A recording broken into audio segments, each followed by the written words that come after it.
The Nabataeans, the builders of Petra. The desert kills everything. But for 500 years, a mysterious empire in Arabia built their capital, where water should have been impossible. They carved the mountains not with brute force, but with a science so precise it baffled the Romans. This is the engineering secret of the Nabataeans and the forgotten city of Petra. Part 1. The city that was not supposed to exist. Long before the Romans, before the Crusaders, before any map had a name for this land, a mysterious people arrived in the empty desert. They called themselves the Nabataeans, nomads, traders, shadow walkers of the Arabian sands. No one knew where they came from. Arabia? Mesopotamia? A lost tribe from even older times? But one thing became clear. They understood the desert better than anyone who ever lived. Where others died of thirst, the Nabataeans found water. Hidden in cracks of stone, beneath shifting dunes, inside canyons where even the sun feared to enter. And one day, they found something else. A mountain of perfect rose-red stone, soft enough to carve, strong enough to last forever. A miracle, a canvas, a fortress. The place the world would call Petra, the Rose City. Part 2. Engineers of the Impossible. Petra does not look built. It looks impossible. A full city carved vertically into cliffs, as if the mountain melted into shapes at the touch of human hands. To carve one facade this size today would require cranes, lasers, machinery.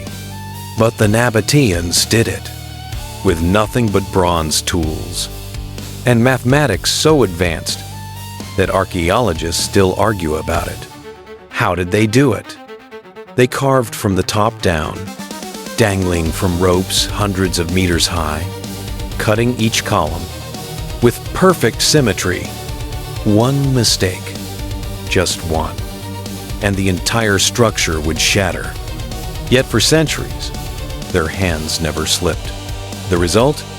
Temples, tombs, water channels that defied gravity. Petra was not just a city, it was a machine designed for survival. While other civilizations struggled with drought, the Nabataeans mastered the flash flood. They built vast dams or barrages and diversion tunnels to tame the sudden desert storms, capturing millions of liters of water. This water was then guided through ceramic pipes and channels carved into the rock face, a system flowing down a gradient so precise, modern surveyors still marvel at its accuracy. Every drop was funneled into hidden, waterproof cisterns beneath the city, stockpiling enough water to sustain 30,000 people for a year. NASA engineers who studied this water system called it a hydroengineering miracle, millennia ahead of its time. Part 3. The Invisible Empire. Unlike Egyptians or Romans, the Nabataeans left almost no records, no stories, no royal lists, no libraries. Their writing exists, but only as short inscriptions. Who were their kings? How did they govern? Why did they avoid writing their own history? Some historians believe the Nabataeans wanted to be forgotten because anonymity was their greatest weapon. Yet their influence was anything but small. Their trade routes stretched from Gaza, Damascus, Arabia, Red Sea, bringing incense, spices, silk, pearls, across thousands of miles. They were among the richest traders of their age, so wealthy that even Rome feared them for a time. But then, they vanished, almost overnight. Their cities were found abandoned, The desert swallowed their trails. Petra fell silent. No war. No plague. No mass burial. Just disappearance. Why? Part 4. The 3 Found Theories. 1. Slow decline under Rome. Rome annexed the Nabataean kingdom in 106 CE. Trade routes shifted. Petra became less necessary. The people moved away. Logical, but too simple. Because Petra was still inhabited, long after Rome's arrival. 2. The Great Earthquake of 363 CE. A massive quake destroyed water channels, homes, temples. The city could no longer support life.